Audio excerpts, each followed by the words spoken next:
ito po, may karapatan po ba silang hadlangan ang ebidensya? That is the crucial thing because Peter Alan Cayetano, as President of the Senate, will preside over the proceedings, and it is he who will rule on admissibility or non-admissibility of evidence.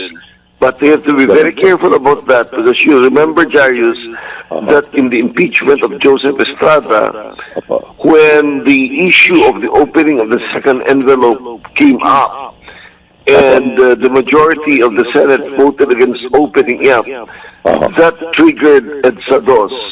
So they have to be very careful because the people will not passively look on while a travesty of justice takes place.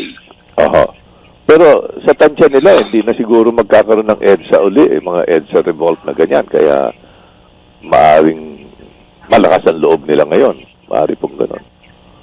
Kumbaga, You can never tell. You can never tell what forms public opinion will tell. I will take. And of course, besides, if he comes up with a ruling that is clearly abusive of discretion, purely whimsical, purely despotic, that may be reviewed by the Supreme Court in certiorari proceedings. Okay. So, pero mabalik tayo dun sa July 6 pa ang simula ng trial proper. Ano po? Ang tingin niyo po, kayo po ba maglalabas muli ng statement?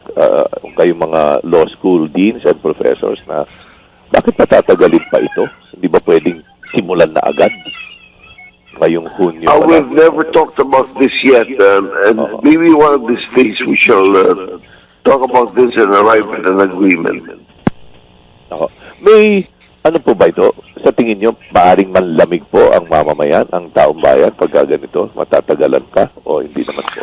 Certainly, they will lose their interest, but as soon as trial starts, they will be interested again, and they will focus their attention on it again.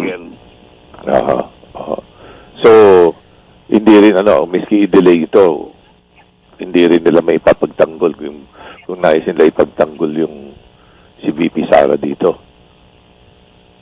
Yeah. So,